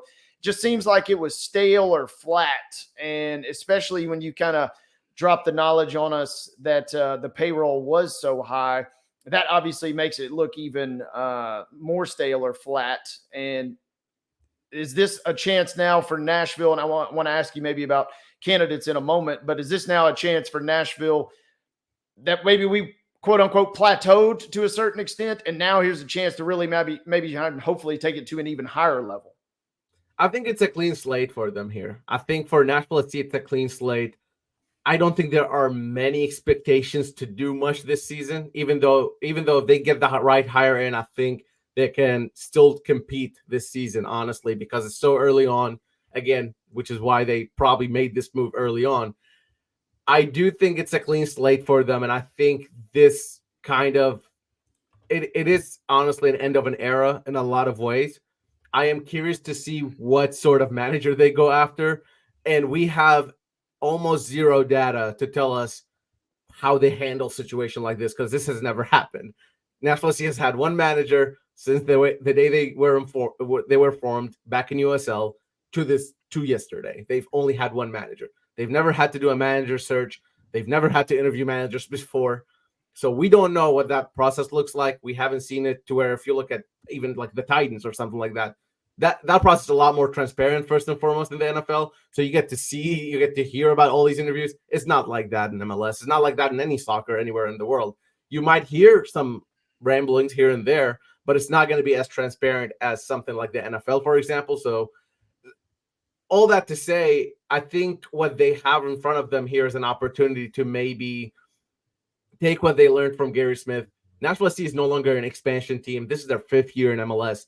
They are a team that has established themselves in MLS. They have a stadium of their own that they almost sell out every single game, regardless of results even. And it's time for them to, I think, maybe ask, well, what sort of soccer we want to play? Because they were kind of boxed into this defensive mind, Moneyball situation. But I'm not very familiar with baseball, but I don't think Moneyball means your 4th highest MLS salary, right? Like, I don't think that's Moneyball anymore. I think now we're looking at a different iteration of Nashville SC. This is Nashville SC 2.0, and it's up to them what that looks like. If they hire a manager from overseas, if they hire a manager who plays attacking soccer, if they hire a manager who maybe is up and comer from USL or something like that, it could be any of those, right? And it's depending on what they want to do with it. But I do truly believe that this season is still in play for Nashville SC, and I don't think they're operating as in this is for next season. I think they're operating this is for this season. That's what I was going to ask you, Valair. Do you expect them to hire a coach before this season ends? I mean, what do you feel like the timetable is for getting Gary Smith's successor in place? I think we're looking at it sooner rather than later. I think that the fact that they did it early on, like we kind of talked about already, the fact that the interim head coach is players development coach with Nashville SC, who hasn't had really even an assistant job anywhere in MLS. He's coached youth teams. So I don't think he's a long-term plan. Now, obviously, things can change, of course. He is the interim head coach at the moment. What I would say is that making this move right before the summer makes me think that there's probably something that has to do with maybe the European season ending. The European season ends next week. That means there will be a lot of managers free to hire or at least interview to where I guess the domestic market is open at any time. You can go and get your guy. But this kind of maybe gives them a little more options to go out to Europe and not have to get somebody mid-season, not midweek. So I would say we're probably looking at a hire sooner rather than later. And I think internally from the organization, they believe that this season is still in play for them. And they're what, 3-4-5 on the year? 3 wins, 4 losses, 5 ties. Is that correct? Yep. So they're a point away from. Sorry, they're tied in points with the play-in game, and they're a point away from being in a playoff position. So it's not really a big deal. So, as dire as things have maybe looked on the field, they're not in as bad a position as it feels like. Is that I think so. I think part of it is what I said. I think last time you had me on the show, I told you like a result or two will change the entire trajectory of this team, because 9 teams from the Eastern Conference make the playoffs. That's 9 out of 15 teams. So unless you're really terrible, you're probably going to make the playoffs. And that's the reality of MLS right now. And if you make the playoffs, you get hot. And if a new manager comes in, maybe he brings in 1 or 2 of his guys. Maybe we see 1 or 2 of Gary's guys leave. These things happen all the time, right? Maybe it brings some sort of, there's a big phenomenon in soccer called new manager bump. It happens almost every time, right? So we've seen it in Europe. We've seen it here in America. And I guarantee you, we're probably going to see glimpses of it Saturday. Even if you don't see result fully, we're going to see different play, or players play a little bit differently because there's somebody else to impress. And because whoever their next boss is, right, whoever the next manager is, they want to be in good graces with them because they want to play. So I think for Nashville right now, it's this season, again, it's totally in play simply because a win or two, all of a sudden they're talking about 5th, 6th seed in the East. And look, you keep winning, maybe you play a different style. All of a sudden you're talking about hosting playoffs games. Like it's still all in play.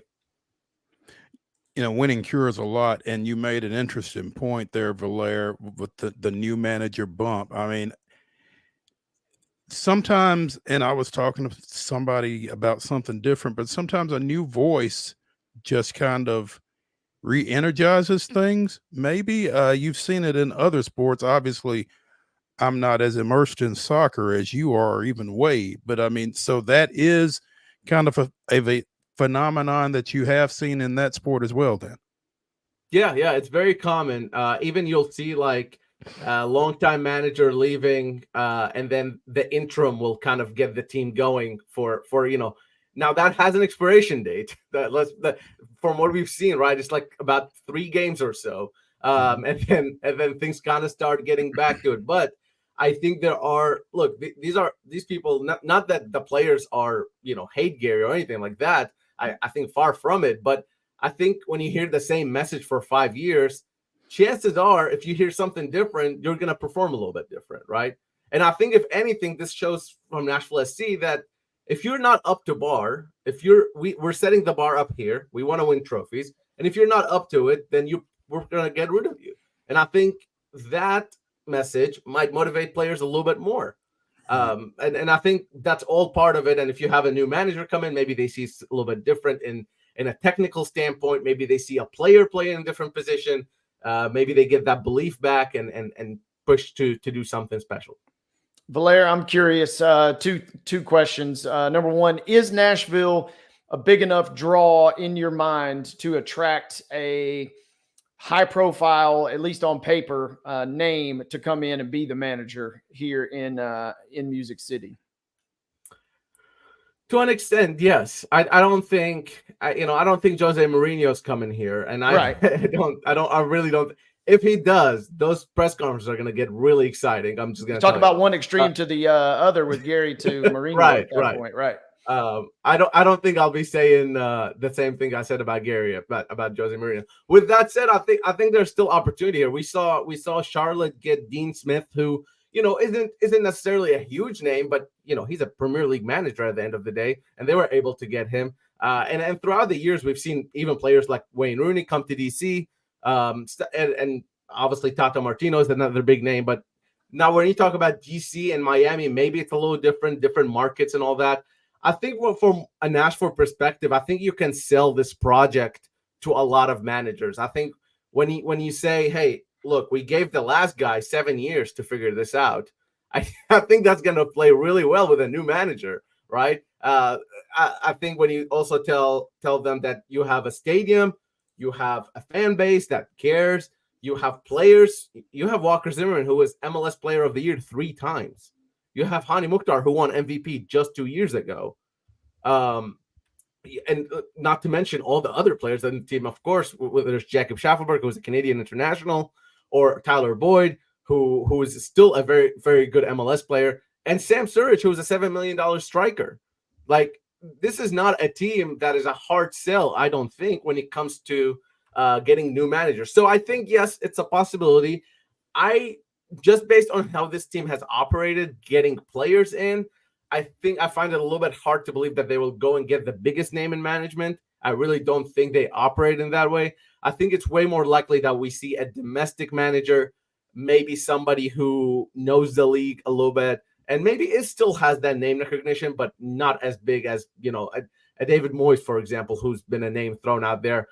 I don't see Nashville going for a name like that. Look, I think David Moyes would be great in Nashville. Don't get me wrong, but I don't know if the culture matches that. But like I said last time, we don't know who they're going to go for. We just do not know, because this has never happened before, right? You're tugging at my Everton heartstrings, and our buddy Clay Trainham's as well when you say that name there. But I am curious, what does your gut tell you? And it seems like maybe the domestic route, because it seems like certainly, even if you look as close by as Memphis has had a really successful run. And so I'm curious, that's really, to me, the real question in all of this is how high profile does Nashville go? And Valair, it seems like you seem to think we're going to kind of maybe get somewhere in the middle, maybe not attract the biggest name, but also at the same time, maybe not have to take a flyer on somebody kind of completely at random, it seems like. Is that fair?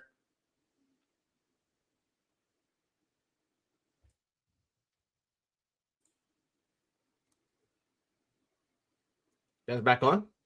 Yep, we lost you briefly. I'm not sure if you heard much of that, Valair, but just mainly, what does your gut tell you? Where does Nashville end up? It seems like somewhere maybe not the highest end, but also maybe not a low end manager as well.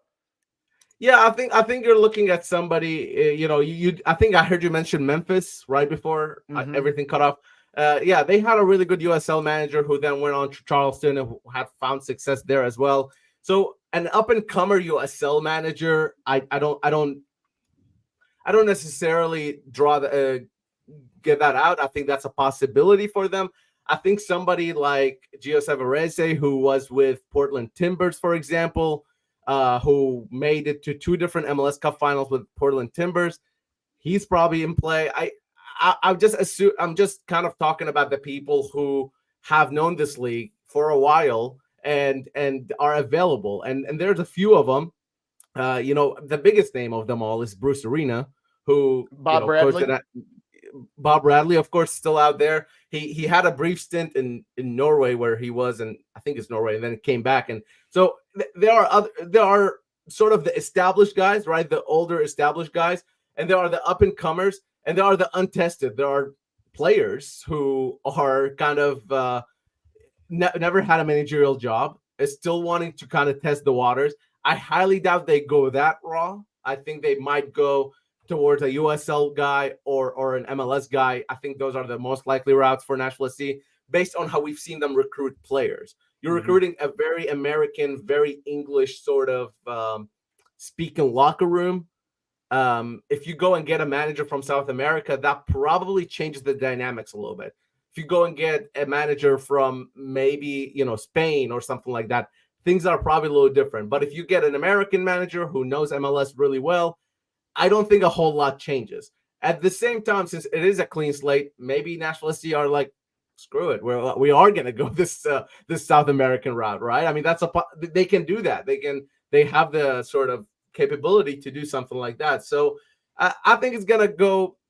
I honestly think the most likely scenario is they go with a more domestic sort of name. I think somebody within the MLS realms that we've heard of around here. And possibly a small chance that it could be a USL manager who's up and comer. I highly doubt again that will be a European name or a big name manager. And whoever it is, Valair, from everything that you've said, we shouldn't expect really to know anything until they announce it, basically. Almost definitely, yeah. The way this team operates is very, very very little comes out. Very little comes out from this team. And even when you look at other MLS teams, they're not like that. I think you see it all the time. The only thing I will say is that because this is not just a Nashville SC thing, there are managers out there with agents who are going to try to link them to this job. Whether it's true or untrue, who knows? You're going to hear some ramblings about who got interviewed or who was considered or who would like the Nashville job all the time, because that happens every time. And I think those agents are going to push their clients, of course, towards something like that. Just depending on the source, don't always believe what you read. That's all I'm going to say. There are a couple really, really trusted sources in MLS that you can trust.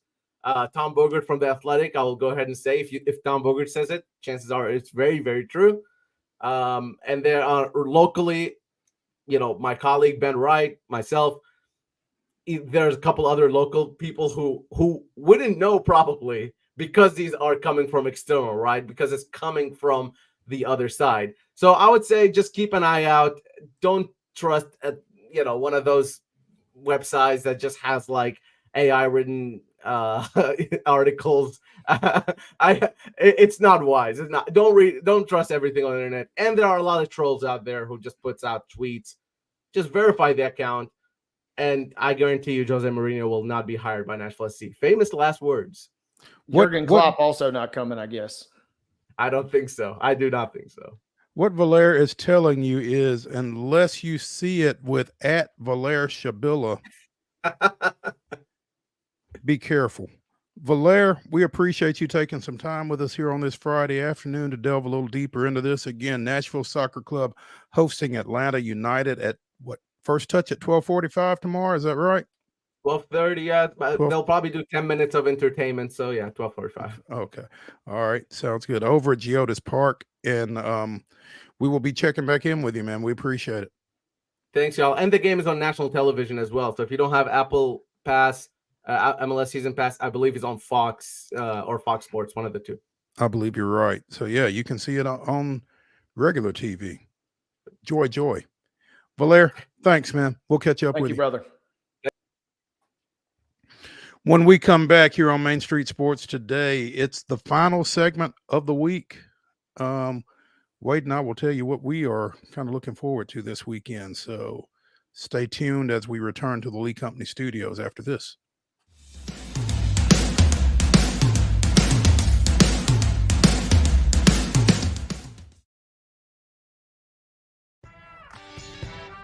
I'm Maurice Patton, and on Main Street Sports today, we bring you the voices of your favorite teams from preps to pros. Otherwise known as the VOT, Mike Keith. The bottom line is we can teach Will Levis woke. I just don't know who's going to work with you on your base stealing now that Eli's gone. Well, that has nowhere to go but up. And I was just like, oh, guys, not again. Can we just bury that, burn that footage, and not bring it back? No. No. Thank you. We'll keep it going past the All-Star break, and looking forward to seeing how the rest of the season plays out. There's always a good story to tell. Can you guess where I am today, Mo? Where am I? It's not Reese Smith Field, is it? Yeah.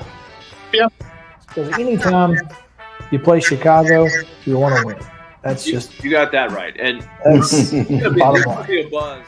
When you're walking the dog, you keep the bags that you need for the dog in the bag, and you don't even have to wear it. You can just hold it, which is what I do when I walk the dog. So I think the fanny pack probably needed a little rebranding. It did. It really did. On your show logo, we've got to get a puck in there. There's a basketball. There's a football. There's a baseball. Maybe if not a puck, how about Mo brandishes a hockey stick? Tune in daily at 2 p.m. on Main Street Media TV.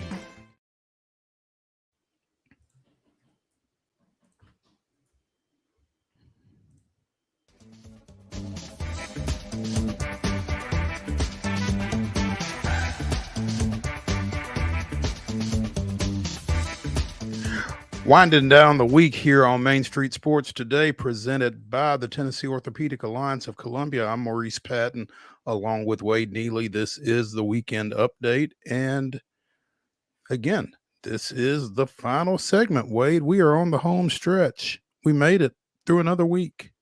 Been a big one, been a fun one, and looking forward to closing it out in style. Good stuff with Valair, as always, a moment ago. No doubt. Yeah. Really, really nice to get someone up close and personal with that situation to discuss it a little bit. Wade, you going up to F&M Arena tomorrow?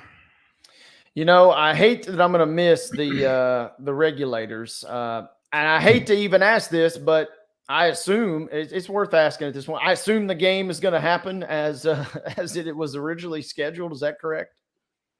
I have not heard anything to the contrary. If you go to the website, thenashvillecats.com, they have a countdown of 23 hours, 40 minutes, and 27, 26, 25 seconds. So yeah, as far as I know, that game is still scheduled for tomorrow afternoon at 3:30, again at F&M Bank. So I'm F&M Arena, excuse me, not the bank. So yeah, the Cats looking to get even. They are coming into that game at 1-2. Again, won their season opener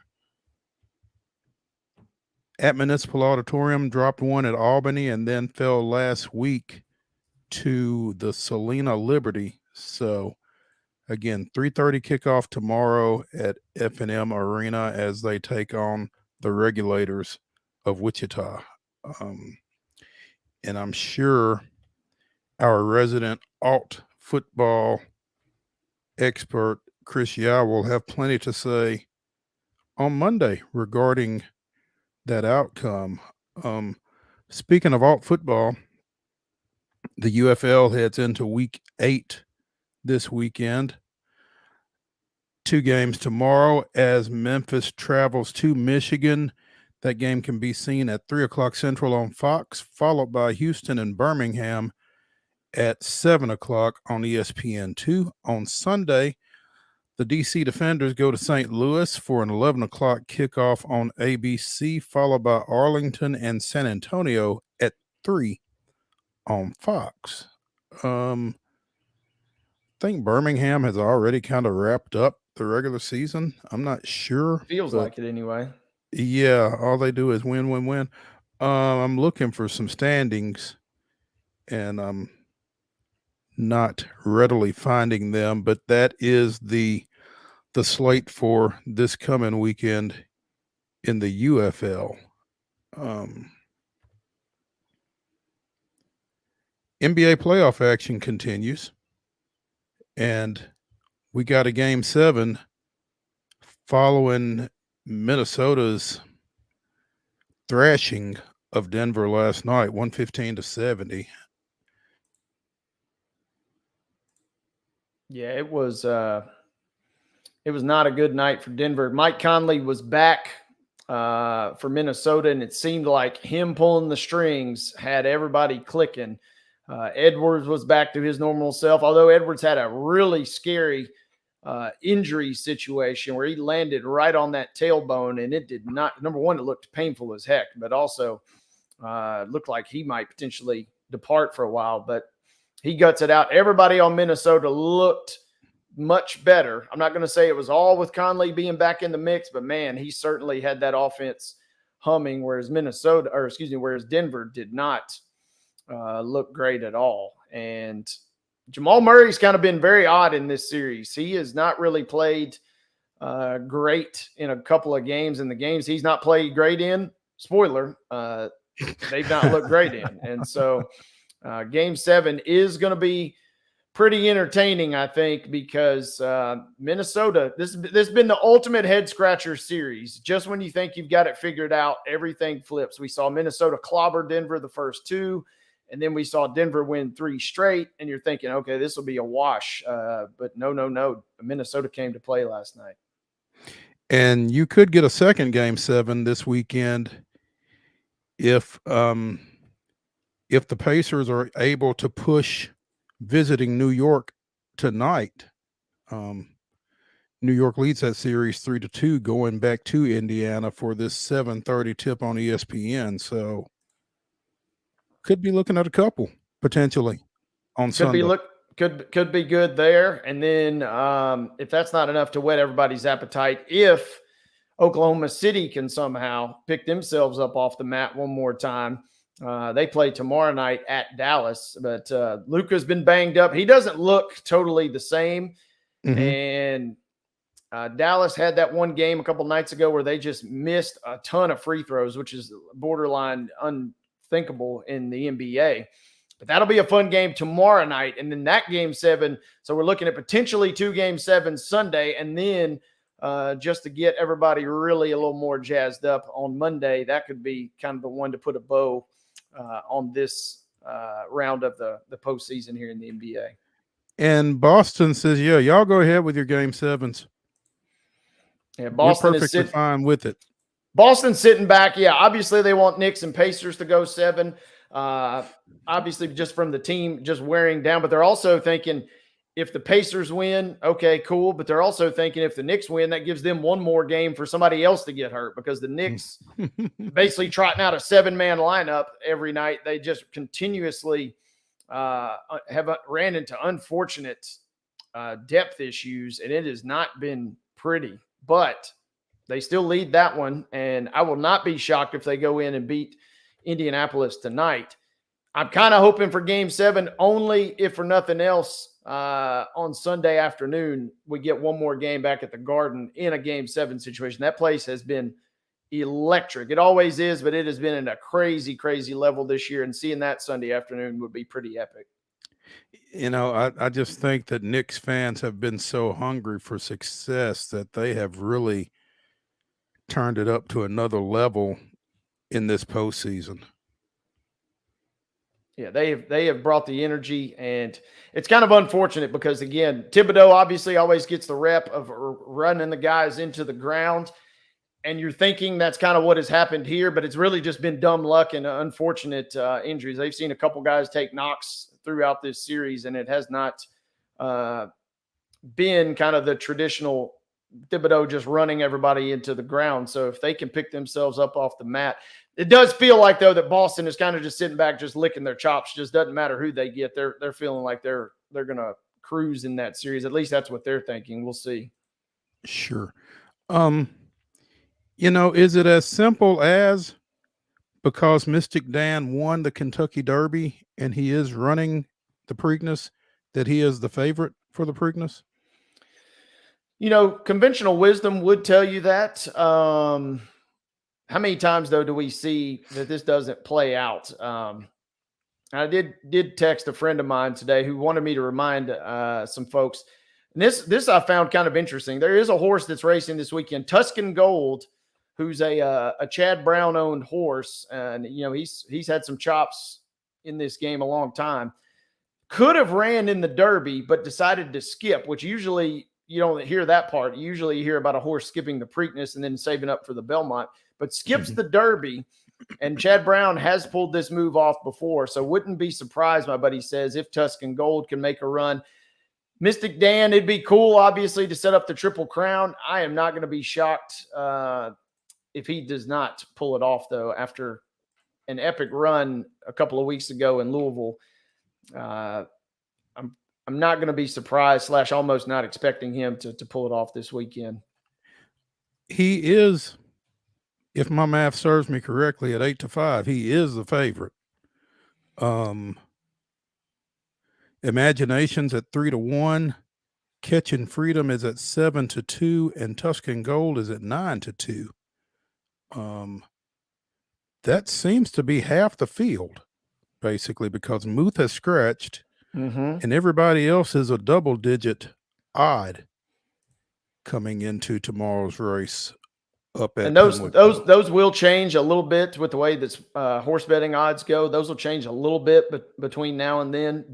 And you mentioned Imagination too. He's a Bob Baffert horse, which you can't really ever discount him. Enough said, right? Yeah, just all the other stuff aside. I mean, at the end of the day, he knows what he's doing.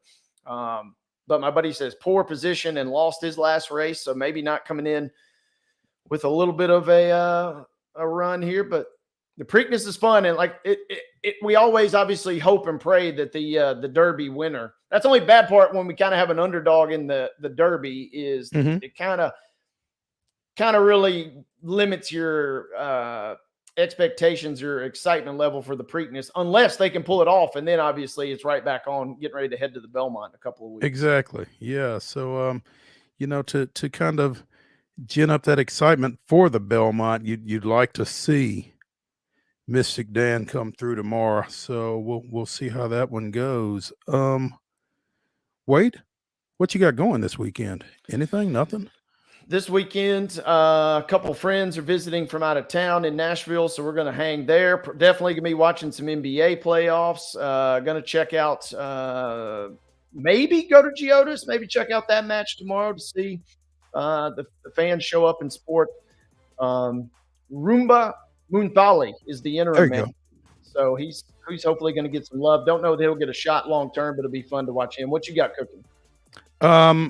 Can't get into it in 24 seconds. We'll talk more about it on Monday when we come back at 2:00 right here on Main Street Sports Today, presented by the Tennessee Orthopedic Alliance of Columbia. We will see y'all again 2:00 Monday.